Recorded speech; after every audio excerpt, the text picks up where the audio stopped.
Muy buenas tardes, amigos, amigas, colegas que nos están acompañando virtualmente en este lanzamiento del volumen 4 de la revista Contrapulso en este enero del 2022. Como directora del Instituto de Música de la Universidad Alberto Hurtado, es un gran orgullo y también un honor haber sido convocada como maestra de ceremonias de este lanzamiento para un número muy interesante que se va a presentar hoy. Ya vamos a hablar brevemente de eso. Yo voy a dar unas palabras iniciales, luego de lo cual vamos a invitar al director de la revista, Juan Pablo González, que nos va a presentar este dossier, este volumen, y luego también tendremos la presencia de invitados que nos acompañan, primero que nada de la colega Lorena Valdebenito y Martín Liut, que nos estarán presentando la convocatoria a un nuevo dossier que se va a lanzar de la revista, y luego tenemos también a uno de los autores del número que estamos lanzando, Víctor Navarro, que estamos muy agradecidos también de que nos esté acompañando. Víctor nos va a contar un poco más sobre su estudio publicado en esta ocasión. Este volumen que vamos a presentar es muy interesante, reúne voces de autoras y autores de Argentina y de Chile. Estábamos sacando las cuentas a propósito del partido de fútbol que hubo ayer entre las selecciones chilena y argentina, donde lamentablemente a los chilenos no nos fue muy bien. Pero aquí estábamos sacando las cuentas de que estamos en empate, porque hay 5 autores argentinos y autoras y 5 de Chile, si bien en el caso de Chile 3 de ellos fueron autores de reseñas, lo cual nos baja un poquito el empate, quizás lo deja un poquito desigual.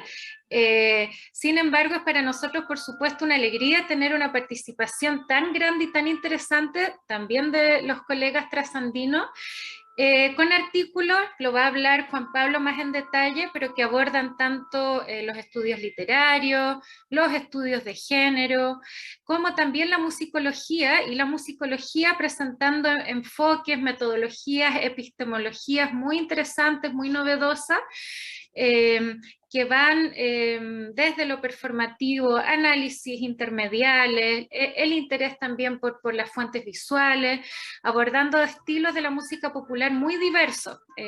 Ahí uno ve, digamos, que la riqueza de las músicas populares latinoamericanas no deja de sorprendernos, y que eso hará también que esta revista tenga una muy larga vida, porque hay muchísimo todavía que investigar y que decir.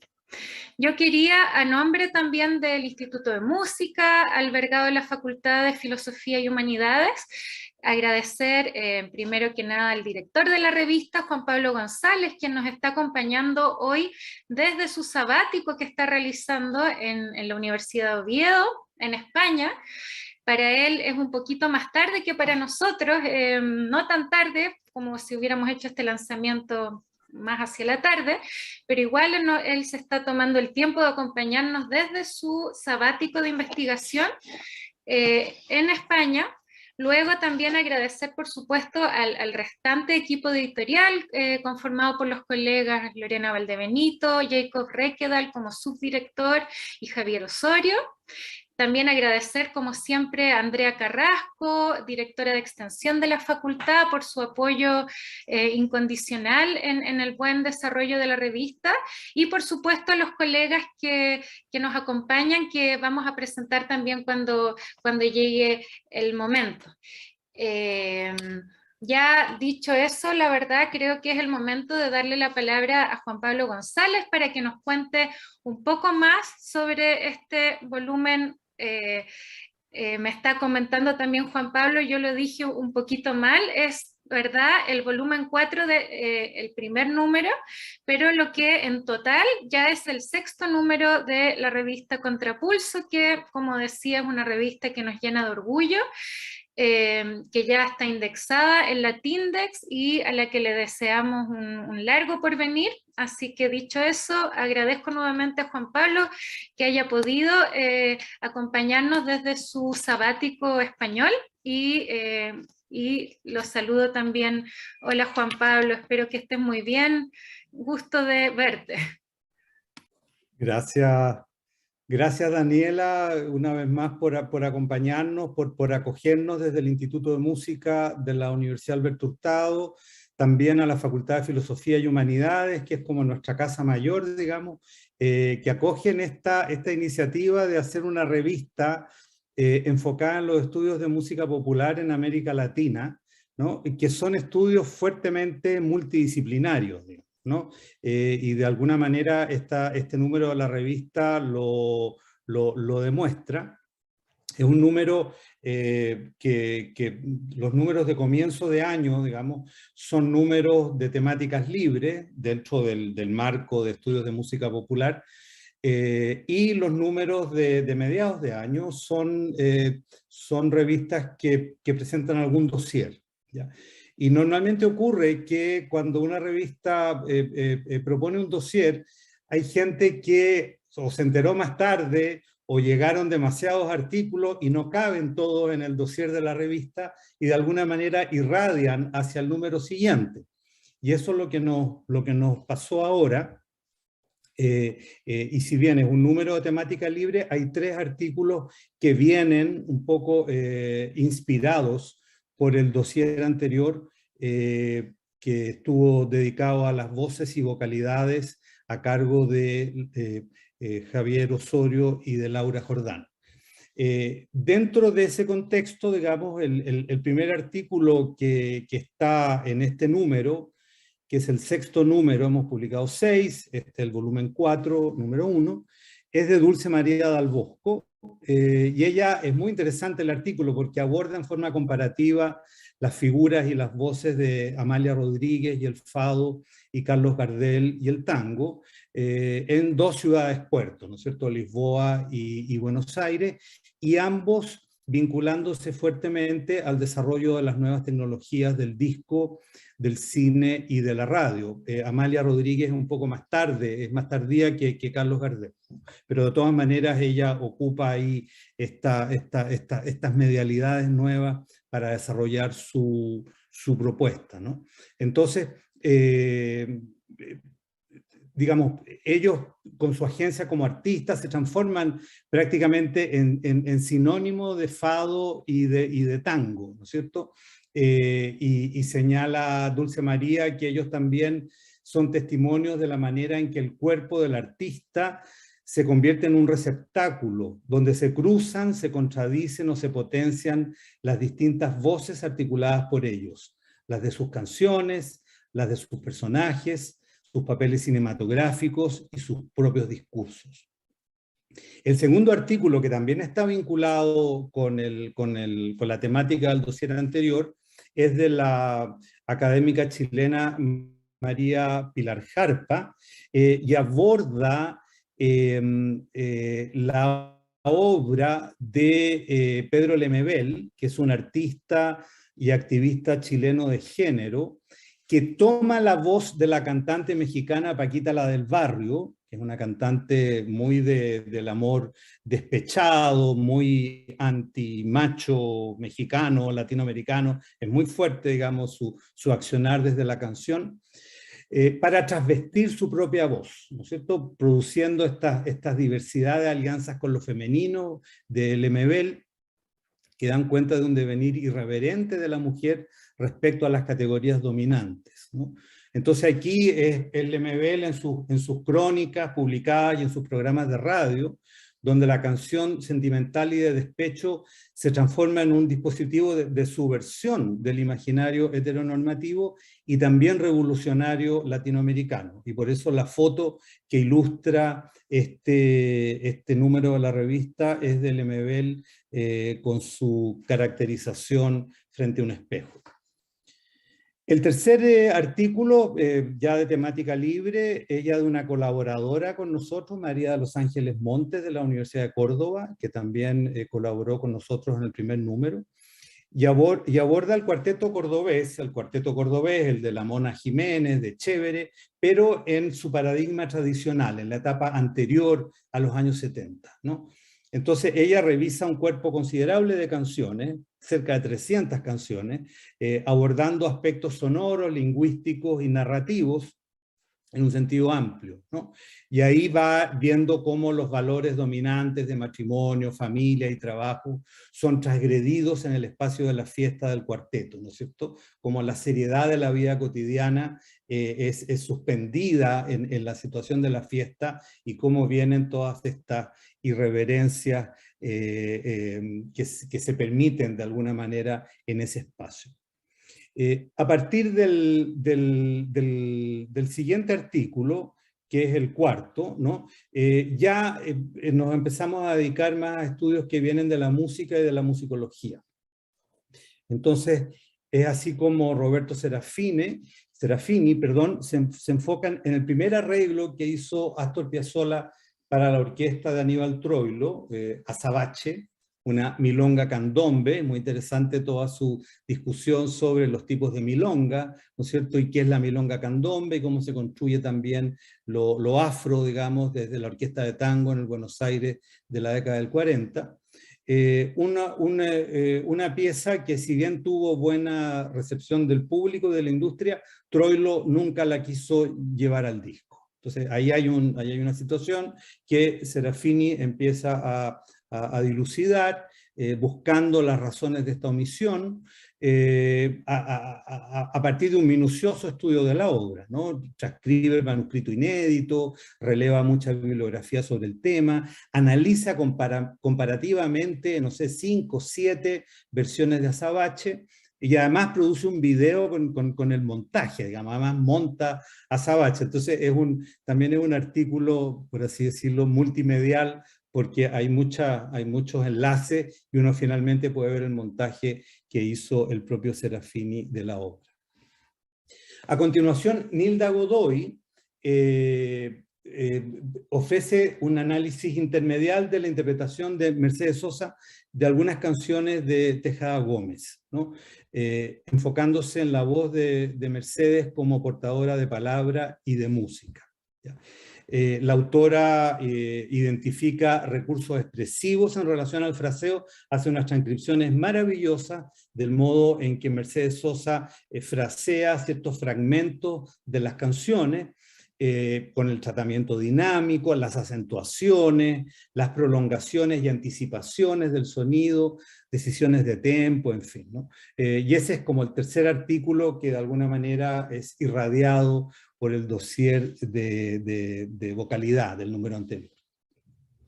El sexto, de Tomás Mariani, se centra en el disco El incendio del Poniente, del cantante argentino de folclore Jacinto Piedra, ya fallecido, que fue publicado en el marco de la llamada Primavera Democrática Argentina. Básicamente a partir del 83 ellos empiezan a vivir esa primavera democrática, que nosotros le llamamos transición a la democracia, y es un fenómeno chileno más bien de finales de los 80.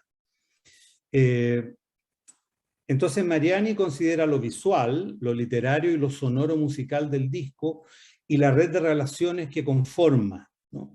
Que se articula con un discurso en que el folclore y juventud pueden formar parte de una misma construcción de identidad, compartiendo naturalmente espacios con el rock. Eso está muy bien abordado. Y finalmente, Víctor Navarro, de Chile, aborda una canción del poeta rockero chileno Mauricio Redolés, que es un tremendo artista chileno que no ha desarrollado una carrera internacional.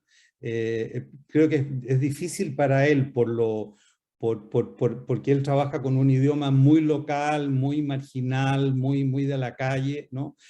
Puede ser difícil de entender, digamos, si tú no manejas esos coas chilenos, ¿no? Bueno, él está trabajando fundamentalmente en Chile, pero hay una canción que se articula con la lucha de los estudiantes secundarios chilenos contra la dictadura militar en la década del 80. No me voy a explayar más porque Víctor justamente va a presentar en pocos minutos más una síntesis de su trabajo. Finalmente, y manteniendo algo que para Contrapulso es muy importante, tenemos 3 reseñas críticas de libros de reciente aparición en la región.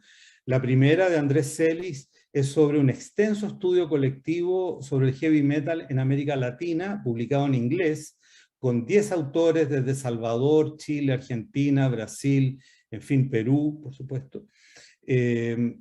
La segunda es de Sebastián Carrillo, de Historia, de la Católica, y está referido a también un texto grande que aborda 200 discos chilenos de rock.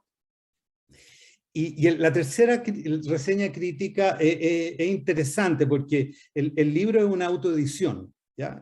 A veces uno quiere publicar libros que tengan editoriales, que se puedan adquirir, digamos, de manera más o menos expedita, pero esta autoedición nos pareció importante porque aborda la práctica del hip hop desde la mujer en Chile, ¿no? Realmente se abre un mundo impresionante del hip hop femenino, del rol de la mujer en el hip hop, de los desafíos, de los problemas que experimenta, y es una especie como de manual para una hip hopera joven, ¿no es cierto? Pero también es un estudio muy acabado, muy desde adentro, ¿no? Es una fuente sobre el hip hop femenino. Bueno, todo este número de la revista no sería posible, por supuesto, sin los 10 autores que acabamos de nombrar, pero sin una treintena de colegas que colaboraron con la revisión ciega, ¿no?, de pares de los artículos. Esa es una instancia muy importante en la revista, porque es una instancia de perfeccionamiento para los propios autores, una garantía para la revista de publicar realmente aquello que más lo merece, o que va a experimentar un proceso de mejoramiento, ¿no? Porque claro, uno termina de estudiar, hace su posgrado y todo, y ya no tiene más retroalimentaciones de su profe, ¿no? Entonces la posibilidad de tener esta retroalimentación en las revistas con referato ciego es muy importante. Están agradecidos los nombres en la editorial, y sin más, agradecer al equipo de producción, Andrés Tapia, que es nuestro webmaster, que está atento y sube todo y lo modifica si hay que modificarlo, y pone todos los códigos ORCID, las tablas de cuántas bajadas tuvieron los artículos, realmente es notable, ¿no? A Ana Lea Plaza. Ana Lea es profesora de literatura en la Alberto Hurtado, y hace un trabajo de corrección de estilo de texto que siempre los autores lo agradecen, y también es una instancia de perfeccionamiento y de mejora, digamos, de la escritura, ¿no? Y ella lo hace también muy bien. Y por supuesto a Jacob Rekedal, quien es el subdirector de la revista, que en este momento no está más bien de espectador, y que, como es nativo americano, hace una revisión muy exhaustiva de los abstracts en inglés, bueno, y nos ayuda en un montón de cosas realmente Jacob. Y Lorena y Javier Osorio en el comité editorial, y todo el comité editorial internacional que respalda la calidad y la proyección latinoamericana de este número. Muchas gracias, Daniela. Muchas gracias, Juan Pablo. Yo creo que después de escucharte quedamos todos con muchas ganas de ponernos enseguida a leer el número.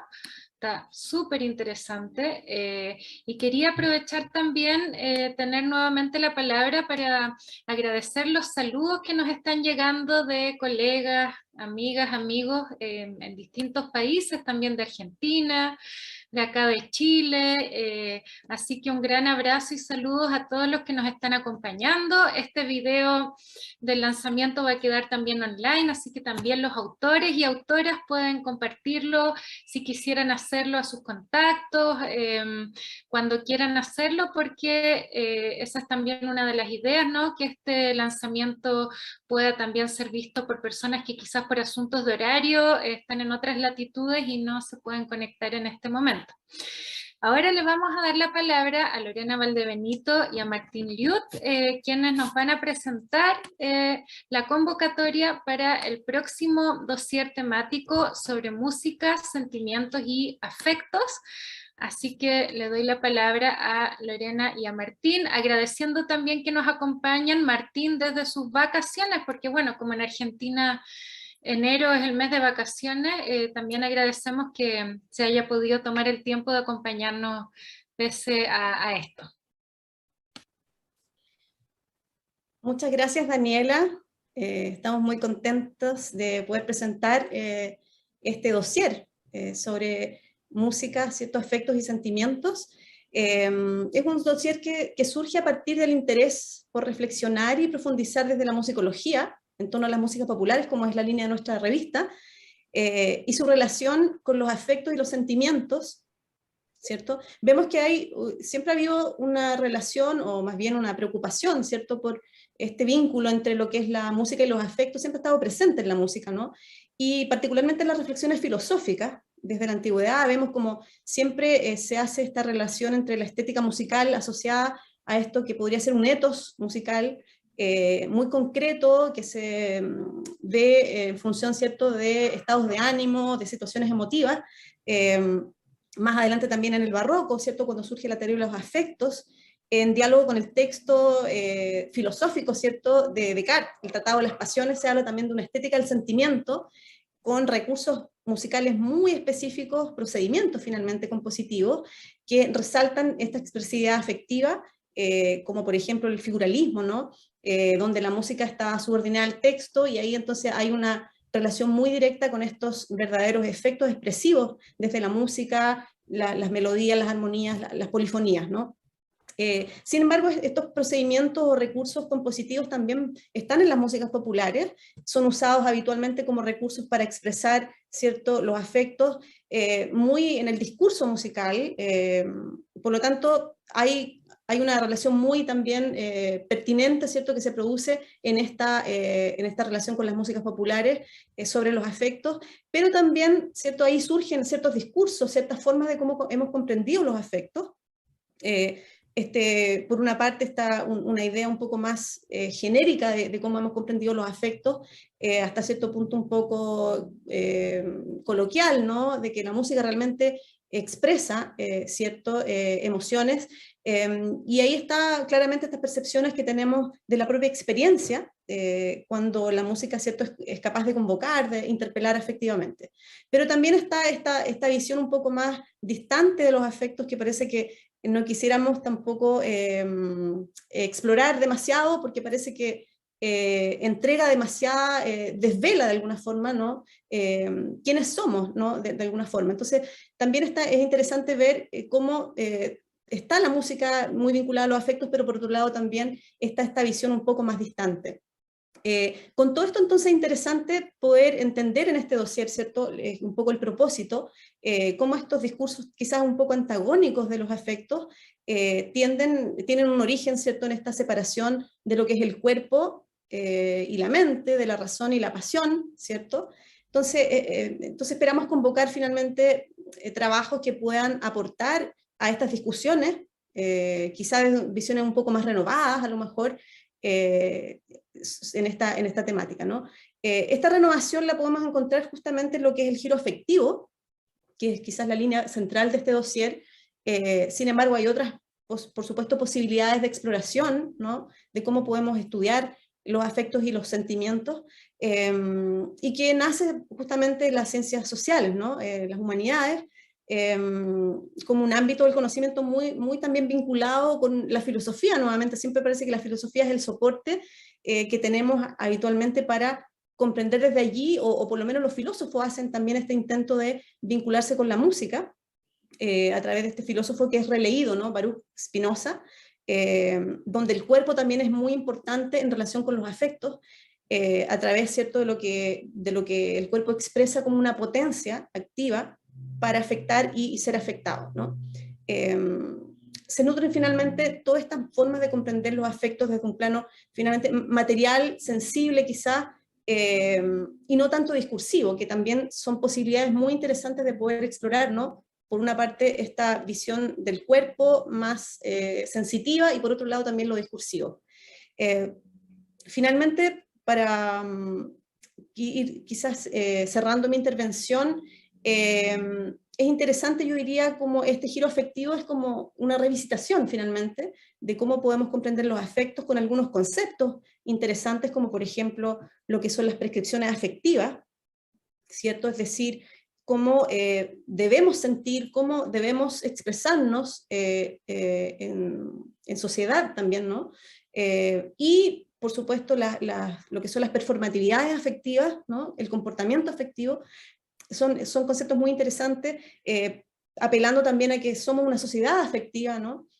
Múltiples autores han hablado de estos conceptos que son muy interesantes de poder explorar, y entonces este dossier justamente invita finalmente a presentar trabajos que puedan abordar tanto estas afectividades sociales, ¿no? Como también más personales e íntimas. Bueno, esa ha sido mi intervención. Quisiera dejar con ustedes a Martín también, como para poder profundizar, ampliar quizás en algunas de las temáticas del dossier. Así que dejo a Martín ahí para que nos pueda comentar. Muchas gracias. Muchas gracias, Lorena. Gracias a la revista por invitarnos. Venía siendo lector y pasar a coordinar junto con Lorena este dossier para mí es motivo de mucho orgullo.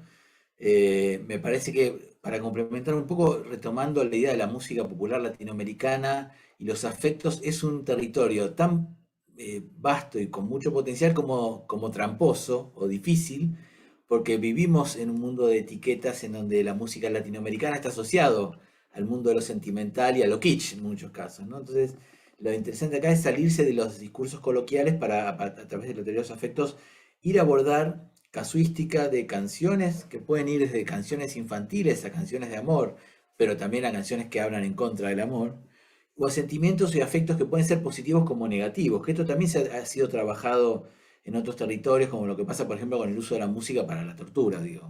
Ahí en ese caso, también una cosa que nos interesa remarcar es que no esperamos solamente el abordaje de la canción per se, sino la canción, la performance y los artistas en performance. Y eso abre un abanico que nos permite comprender también cómo justamente la idea de afectos y sus vínculos sociales o como etiqueta están a veces en un terreno de batalla por respecto de lo posible y lo no posible en la canción popular. Cada vez que hacer un videoclip nuevo, acaba de salir uno de Mena y Marina Bertordi hace muy poquito, es que va moviendo los límites de lo que se puede y lo que no se puede. Y a su vez están los usos sociales respecto a las canciones que se bailan, que se cantan, a las que se le pone el cuerpo en determinadas circunstancias. Entonces nos parece importante, estamos con mucha curiosidad de ver qué propuestas pueden surgir de distintos lugares de la región para abordar, insisto en esto, un repertorio que puede ir desde la canción de cuna hasta una canción política, a una canción, a un disco conceptual o un repertorio de un artista que pueda ser considerado no necesariamente como político, pero digamos, y lo pueda tener, como así también ya ha habido algunos, ha habido más trabajos últimamente, han aparecido por ahí, que abordan hasta repertorios de artistas súper populares. Y yo para cerrar recuerdo una cosa importante de cómo el contexto influye. Estando en la Universidad Alberto Hurtado, no sé si se recuerdan, hace 2 años, hablando sobre José Luis Perales y la canción, una canción sobre cómo esa misma canción se leía distinto en el periodo de la transición española, en México, en Argentina, en Chile, y una canción de una pareja que habla sobre una posible infidelidad era leída como la canción de un padre hacia su hija, ¿no? Entonces, ahí podemos encontrar hasta en ese malentendido un montón de cuestiones interesantes vinculadas a qué tipo de afecto puede disparar una canción. Y con esto cierro una cosa más chiquitita que a mí me interesa, estoy trabajando ahora, es cómo, por ejemplo, un musical como Evita, que es un musical que es muy conflictivo para la Argentina porque es muy hiriente para las personas que son adherentes del peronismo. Sin embargo, la canción No llores por mi Argentina termina formando parte de los festejos de los 100 años de nacimiento de Evita, porque la música de esa canción produce un efecto empático que aún superó la idea de la ópera, de la comedia musical planteada por Lloyd Webber. Entonces, ahí, esto para retomar una cosa que fuimos mencionando, la importancia de cómo la musical también entra en juego para a veces explicar cosas que no pueden explicar los textos de las canciones. Recordando además, como bueno, Juan Pablo lo ha dicho más de una vez, esta cosa de la canción es una cantidad de capas que hay que abordarlas heurísticamente si uno no quiere quedarse siempre con algún sesgo en el que falta información. En este caso que les contaba recién, es la melodía y es la canción, y son las performances de quienes asumen la piel de Evita las que han hecho que esa canción se salga de la comedia musical y pueda ser del musical y sea vista como una canción que el propio peronismo y muchos peronistas hayan adoptado en sus fastos para celebrar los 100 años de Evita. Entonces, esperamos muchas contribuciones, esperamos tener este problema que comentaba Juan Pablo antes de de tener que elegir. Yo creo que va a pasar porque hay muchos temas y bueno, Lorena viene dando un seminario el año pasado en la Universidad de Quilmes y de ahí ya salieron un montón de ideas y trabajos que están todavía por ser trabajados. Así que bueno, gracias y los esperamos con sus propuestas. Muchas gracias Lorena, muchas gracias Martín. En el chat de YouTube pusimos el link a la convocatoria a este dossier temático. También, por supuesto, se puede acceder al texto de la convocatoria a través de la página de la revista. Así que esperamos que muchas personas, ojalá de distintas partes de la región, se animen a enviar sus propuestas. Y ahora sí, vamos a pasar a darle la palabra al investigador Víctor Navarro, quien va a contarnos un poco más sobre su interesante trabajo sobre Mauricio Redolés. Yo quería, aparte de agradecer nuevamente a Víctor estar con nosotros, comentar que si alguien quisiera hacerle alguna pregunta a Víctor a propósito de su trabajo, por favor la escriban a través del chat y vamos a estar de acuerdo al tiempo. Creo que sí tendremos tiempo para recoger algunas preguntas, también comentarios que quieran compartir, las vamos a estar recogiendo entonces a través del chat para poder integrarlas después de la presentación de Víctor. Así que ahora sí dejamos la palabra a Víctor. Muchas gracias por estar aquí. Bien, bueno, buenos días a todas, a todos. Muy agradecido de tener la oportunidad de estar en este lanzamiento de este número tan importante de la revista. Agradezco, bueno, a Contrapulso, a su director Juan Pablo González y, bueno, a toda la gente que ya se ha nombrado que trabaja, que desarrolla este trabajo en Contrapulso. Voy a pasar a presentar para contarles un poco cómo ha sido, en líneas generales, hablarles de la investigación que yo presento acá en la revista. Bueno, esta investigación es sobre la canción Química del músico chileno Mauricio Redolés, hablando un poco de las motivaciones iniciales. Para realizar la investigación, las motivaciones surgen durante el periodo del estallido social. En esa época, como todos saben, todos sabemos, las calles se llenaron de diversos mensajes en los muros. Y bueno, un día yo caminando me encuentro justamente con este mensaje que está aquí. No es exactamente ese, pero con esa misma frase, que dice: yo prefiero el caos a esta realidad tan charcha. Entonces yo dije, pero eso es de una canción de Mauricio Redolés, que es una canción del año 1991. Pero qué extraño, me pareció que alguien volviera a poner esa frase, ¿ya?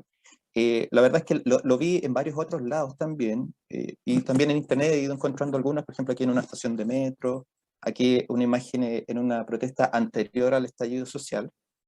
Hay una foto que ya, esa la saqué yo, que ella como que se contrae la frase en que viva el caos. Entonces, por otro lado, en ese momento se sintetizó, como hay una frase que aparece que sintetiza el sentimiento del estallido social, que era: no son 30 pesos, son 30 años. Entonces, pensé, la canción Química, esta frase como que todo está diciendo que hay que hacer una mirada hacia atrás, hacia lo que pasaba hace 30 años. Obviamente la frase del estallido social hablaba un poco de lo que ocurrió durante los 30 años, pero a mí me pareció interesante ir a 30 años atrás y ver qué estaba pasando 30 años atrás, no durante los 30 años. Entonces la canción Química me lleva justamente a ese periodo. Entonces, por esa razón, me pareció muy interesante hacer una investigación. Aparte que la canción Química habla también del movimiento estudiantil, de los jóvenes movilizados, en este caso contra la dictadura militar. Para poder hacer una aproximación metodológica, hice un acercamiento al modelo de historia cultural de Carlo Ginzburg. O sea, mi investigación es una investigación musicológica que tiene un enfoque de historia cultural. El modelo cultural de Carlo Ginzburg está inscrito dentro de la microhistoria italiana que se desarrolla a partir de los años 60, después del mayo del 68. Y tiene algunos elementos que la caracterizan, aunque Ginzburg siempre es recurrente, o sea, no recurrente, sino que rehúye la caracterización específica de un modelo, ¿ya? Pero los otros investigadores que han analizado la historia pueden como ir sintetizándolo. Está el asunto del tema del método indiciario, que se fija en los elementos que son descartados por la gran historia, elementos marginales que se pueden observar en cualquier fuente cultural, pero él siempre su objetivo es fijarse como lo que está en la periferia, no en el centro. Se ubica desde el punto de vista de las víctimas, o sea, él siempre está pensando en relevar a las clases subalternas. Utiliza una visión interna, o sea, privilegia de que sea, de llegar al punto, dentro de lo posible, de lo que permita la fuente, de conocer de qué manera los personajes mismos o los actores son capaces de describir su visión, su experiencia o un fenómeno. Y establece una especie de teoría una doble teoría sobre el espacio cultural. Por un lado es un campo de batalla permanente entre cultura hegemónica y culturas subalternas. Él habla de varias culturas subalternas. Y después, por otro lado, un movimiento de circularidad constante. O sea, hay elementos que la cultura hegemónica se apropia de la cultura subalterna, pero también puede suceder el otro movimiento, ¿ya? Entonces, utilicé esto para ir acercándome al tema. Bueno, el disco Química apareció en el año 1991, pero fue grabado en 1998, ¿ya? Yo las fuentes que utilicé para realizar la investigación fueron, por supuesto, la revisión bibliográfica. Había muy poca información respecto a este disco, y también investigación musicológica sobre Redolés. Lo que había era una investigación que yo mismo hice, pero en el 2017, sobre la canción Triste Funcionario Policial. Revisión de material audiovisual en la web. Ahí sí que hay mucho material, hay muchas entrevistas de todo tipo, ya sea grabadas con teléfono, hay entrevistas que se le hicieron, no sé, en la radio cooperativa, hay entrevistas que se le hicieron en televisión, incluso bastante buenas, donde él se explaya y que son bastante recientes. También hay entrevistas antiguas. Posteriormente, yo haber realizado la investigación, que la presenté inicialmente en el Congreso de IASPAM del año 2020, posteriormente pude conversar con Mauricio Redolés para mostrarle un poco lo que yo había hecho, la investigación. Él le pareció bastante interesante y sostuvimos varias conversaciones por teléfono, donde él me contó cosas específicas del disco, que me ayudaron a tener la visión interna, porque en esas cosas él expresaba juicios sobre lo que a él le parecía el disco. Hasta el día de hoy no le gusta mucho ese disco, tiene un mal recuerdo. Y también Redolés me contactó con Juan Alfaro. Juan Alfaro es un ex dirigente estudiantil del Liceo de Aplicación en los años 80. De hecho, lo entrevistan en el documental Actores Secundarios, que es del 2003, me parece. Y con Juan Alfaro, la entrevista con él también me permitió profundizar justamente en los actores que aparecían en la canción. Entonces, esas fueron las fuentes principales con las que trabajé. Bueno, Mauricio Redolés, voy a leer una breve biografía de él. Es un poeta y músico chileno. El exilio lo llevó a vivir en 9 años en Inglaterra. Él vuelve el año 1985. En Inglaterra, él graba su primer cassette, que es titulado Canciones y Poemas. Cuando vuelve a Chile, el año 1987, publica su primer cassette en Chile, que sería el debut en Chile, pero en rigor es su segundo disco, que se llama Bello Barrio. Y en 1991 aparece el disco que se llama Química, que sería su tercer disco, y fue grabado el año 89. Ahora, Mauricio Redolés tiene aproximadamente 10 discos. De hecho, el año pasado sacó un disco nuevo, o sea, sigue produciendo material. Pero yo me estoy centrando en este punto de la historia. Ahí está la carátula del cassette, como fue publicado por Alerce. Como les digo, esto fue grabado el año 89 y publicado el año 91. Aquí tengo una fotografía que me facilitó gentilmente Mauricio Redolés de su archivo personal, donde se ve la foto original. Aquí está la foto del cassette, el recorte que se hizo, y ahí está la foto original donde salen los músicos. De la misma sesión de foto hay una foto como más desordenada, salen todos corriendo, Redolés va atrás como persiguiéndolo, o están todos corriendo. Esto lo utilizaron para un afiche, para el lanzamiento del disco. Bueno, los materiales que utiliza Redolés para crear esta canción son 3. Primero es un recuerdo del año 1967. Lo segundo es una frase que él vio en la revista La Bicicleta. Y lo tercero es una anécdota que le contaron de algo que habían hecho los estudiantes los estudiantes movilizados. por efecto de tiempo me voy a centrar principalmente en el segundo aspecto, que sería la frase, que es justamente con lo que da el inicio a esta investigación. La frase "yo prefiero el caos a esta realidad tan charcha", Mauricio Rodolés dice que él la vio en una foto en la revista La Bicicleta. Eso significa que la frase ya existía. Y no era exactamente igual, de hecho tenía un garabato, él la acomoda y la reformula y queda de esta manera: "yo prefiero el caos a esta realidad tan charcha". Esta frase es bien interesante,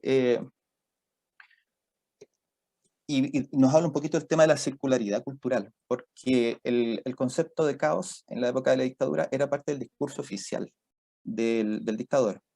Cuando en la dictadura se hablaba de lo que fue el gobierno popular, se hablaba de un periodo de caos. Cuando se hablaba de lo que fue el atentado a Pinochet, por ejemplo, decían: ven, va a pasar esto, el caos, o quieren democracia.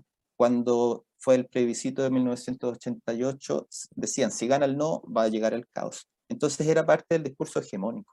Y curiosamente Rodolés toma esta frase, esta palabra del discurso hegemónico, y se la apropia, pero en términos positivos, o sea, planteando como que el caos sería una posibilidad de cambio, de transformación de la realidad.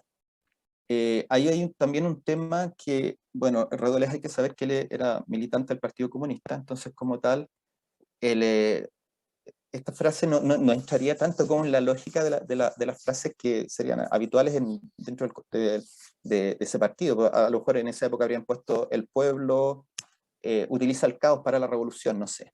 Pero esto, "yo prefiero el caos a esta realidad tan chacha", está hablando desde todo el punto de vista subjetivo, o sea, personal. Yo prefiero el caos. Entonces, eso me hace pensar, adelantar la idea de que más que una idea como contrahegemónica, que sería más en un plano de lucha por la toma del poder, esto es un desplazamiento más bien contracultural. Que haría Rodolés. Bien, en el tercer elemento, que es sobre los estudiantes secundarios, me voy a ir apurando porque parece que me queda poco tiempo. Sobre los estudiantes secundarios, él cuenta una anécdota de unos estudiantes que los vieron quebrándole la antena a los autos de la CNI. Entonces él, que era la policía secreta de la dictadura, entonces él elabora esta frase. Y entonces ahí yo hago una macrohistoria, en cierta forma, aplico un zoom a esta frase, pero para sacar la historia de los actores, que serían los estudiantes movilizados en el periodo 1984-1990, con distintas acciones que realizaron. Ahí lo voy describiendo. Me sirvió también ahí la conversación con Juan Alfaro, que él fue protagonista, actor de varios de estos hechos, incluso de hecho me parece de esta toma del Liceo 12, actual Liceo Alessandri. Y bueno, ahí yo hago una caracterización de estos estudiantes movilizados, y también al final de la canción, Mauricio Redolés hace una arenga, dice: compañero Claudio Paredes presente.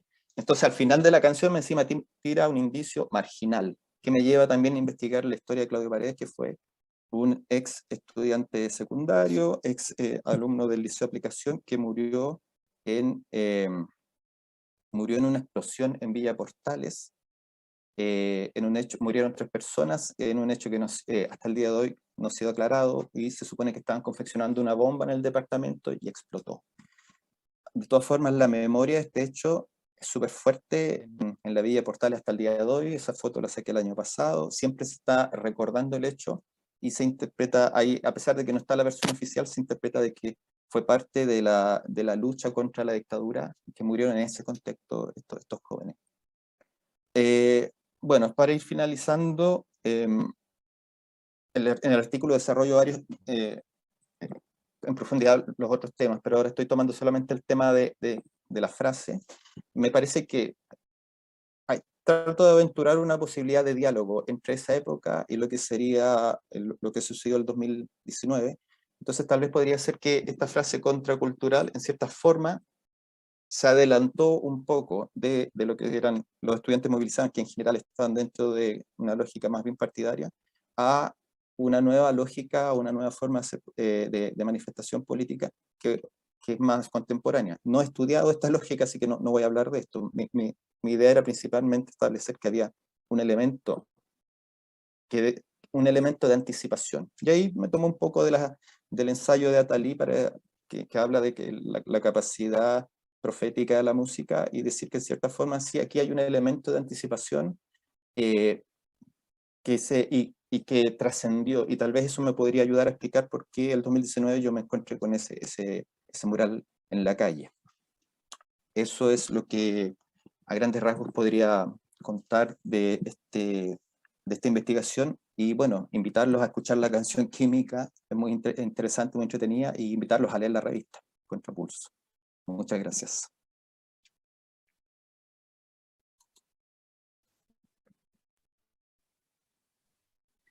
Muchas gracias, Víctor. Estaba con problemas para reactivar mi micrófono. Interesantísima tu presentación, interesantísimo el tema, y bueno, en Chile últimamente, o no últimamente, pero estos últimos años, pensamos tanto en las manifestaciones estudiantiles más recientes, ¿no? Entonces, a mí por lo menos me hace mucho sentido también volver un poco atrás, ¿no? A las movilizaciones de los 80 y entenderlas también quizás a la luz de las nuevas cosas que nosotros hemos vivido en el Chile reciente. Yo, como había comentado, está la posibilidad de que alguien quiera hacerle algún comentario a Víctor, alguna pregunta, también quizás de parte de nuestros colegas que están acompañándonos a través de esta transmisión. Le voy a dar la palabra en ese marco a Juan Pablo González, que tendría una pregunta, un comentario que hacer, y por favor, si quieren decir algo más, nos van comentando, estamos atentos al chat. Gracias, Daniela. Víctor, según tu texto, digamos, una de las incomodidades que tuvo Mauricio Redolés con ese disco fue justamente lograr ese sonido africano que quiso lograr en el caso de esta canción. O sea, él venía con algunas referencias de la música pop afro y sus derivados que quería instalar acá, pero parece que era un poco prematuro, que los músicos no le respondían como él quisiera. ¿Podrías entrar un poco más en ese plano musical de la producción del disco y cómo dialoga con ese mundo afro que siempre ha sido tan importante para nosotros poder importar? Muchas gracias. Ok, claro. Mauricio Rodolés, en conversación principal, él tiene varios reparos con la forma en que resultó el disco, y sobre todo, bueno, hay un aspecto musical que tiene que ver con que él estaba muy interesado en transcribir, en reproducir ritmos africanos que él había escuchado en el exilio. Entonces ahí como que al principio no entendía mucho por qué quiere reproducir ritmos africanos. Pero después, cuando uno va entendiendo el tema del exilio, se da cuenta por qué. Porque era como el ambiente sonoro, el paisaje sonoro que había en Londres y que había en Inglaterra. O sea, muy influenciado por la música afrocaribeña, muy influenciado por la world music, bandas de reggae, estaban las bandas de punk tocando reggae, las bandas que hacían ska. Entonces todo ese sonido era es como que alguien hubiera llegado, no sé, un alemán en la época de la universidad, de la Unidad Popular, tendría el sonido marcado del Quilapayún, del Inti Illimani. Sería ese el sonido que le habría quedado como recuerdo. A Rodolés le pasó que llegó y estaba este sonido muy fuerte.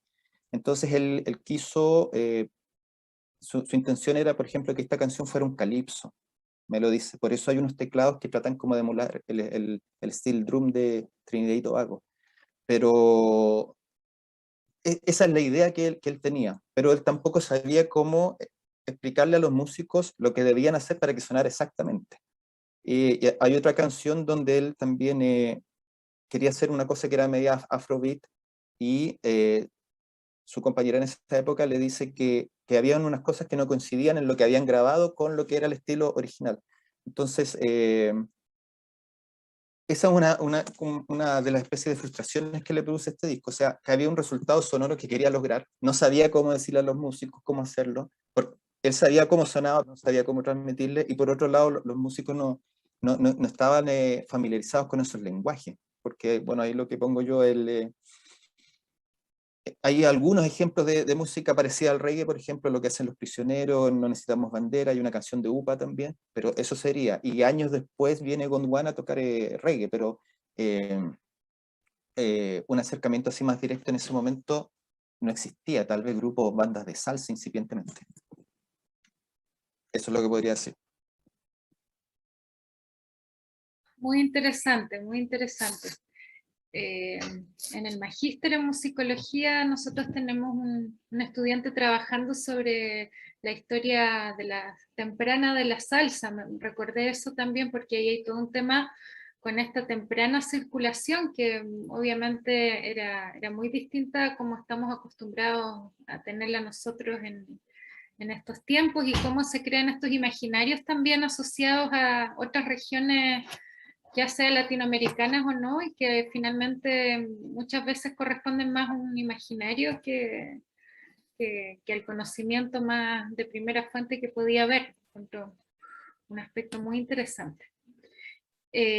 Más que preguntas, la verdad estamos viendo también saludos.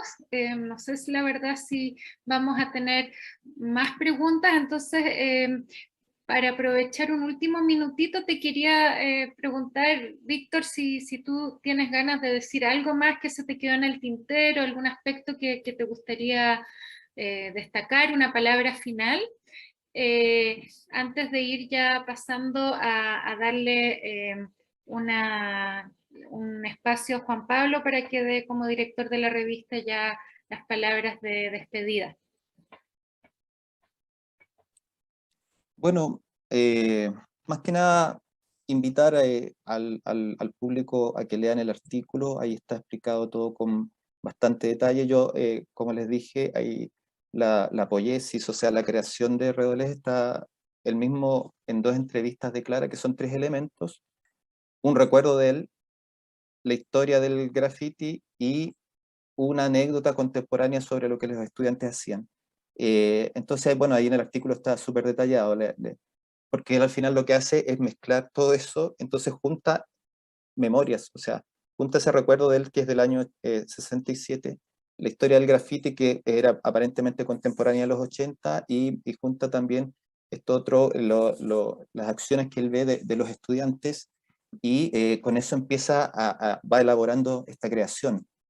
Y bueno, y un elemento que me faltó decir también, cuando trataba de establecer como la línea, la cercanía entre 1989 y el estallido social, y que esta frase de alguna manera pasó por 30 años y llegó de nuevo, a lo mejor tiene que ver con la frustración que empezó con el final de la democracia. Porque estos estudiantes que estaban movilizados, la mayoría que participaba en partidos políticos, ellos tenían toda una idea de que se iba a llegar a un cambio distinto, incluso a una revolución. Y los partidos políticos de izquierda y todos deciden ir por la vía institucional y democrática. Entonces ahí los desmovilizan. Y entonces ahí se produce la frustración, y a lo mejor, bueno, lo puede investigar eso un historiador en forma más profunda, a lo mejor allí ya hay un inicio incipiente de la frustración que de a poco fue creciendo hasta llegar a un estallido, porque la transformación que se necesitaba no fue exactamente como se quería, o como se había soñado tal vez. Eso. Bueno, y muchas gracias a Contrapulso, a Juan Pablo González, por darme la oportunidad de publicar mi artículo.